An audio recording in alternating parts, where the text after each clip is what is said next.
You lie down. The room goes dark. Your body is exhausted. And then your brain turns on. Not a gentle hum. A full ignition. Thoughts you haven't touched in weeks come crawling back. Conversations you handled badly. Things you forgot to do.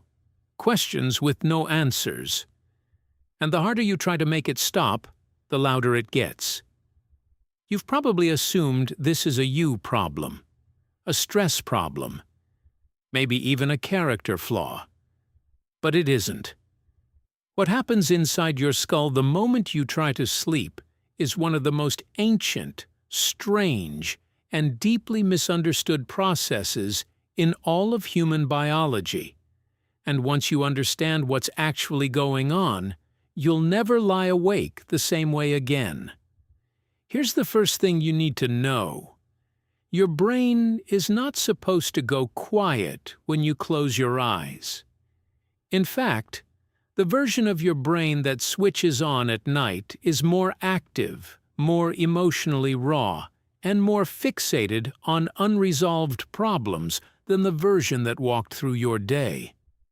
This is not an accident. It was built this way. Neuroscientist Matthew Walker, who spent decades studying sleep at UC Berkeley, found something that changed how scientists think about the resting brain entirely.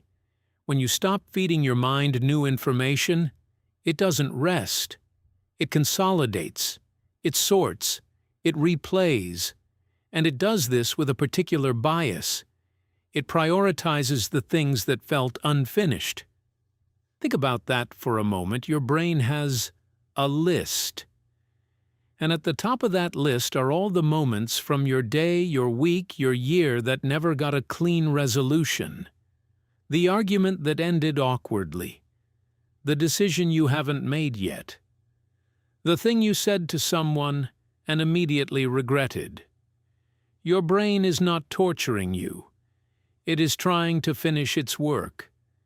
The problem is that darkness and stillness just gave it the only uninterrupted time it's had all day to do that work.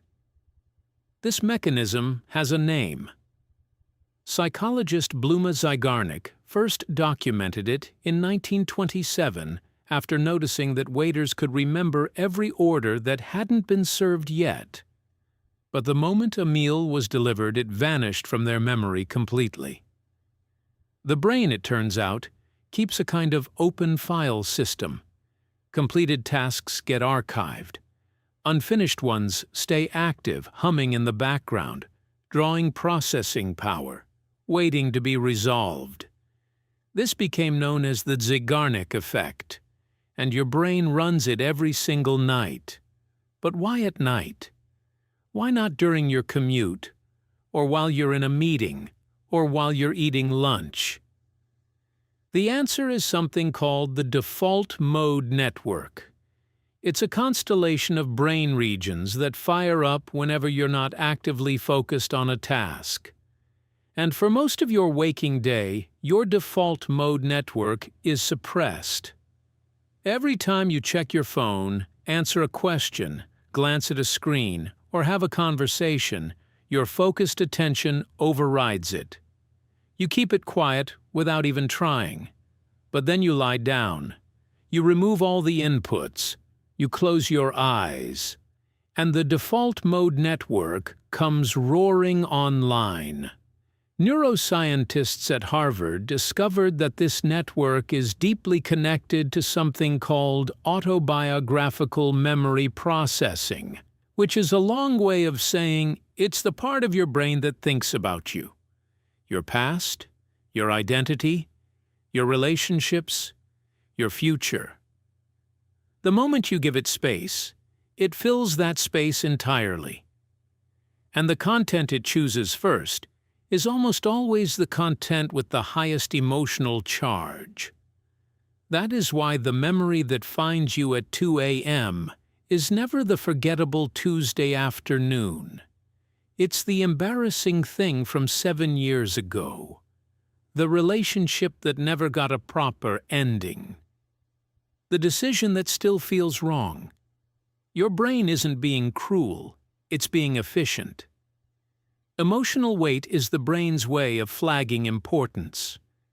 The stronger the feeling attached to a memory, the more unresolved it must be. The more unresolved it is, the more it needs to be processed. And processing, in the brain's language, means replaying it until some kind of resolution appears. The trouble is that for most people in the modern world, genuine resolution almost never comes at night.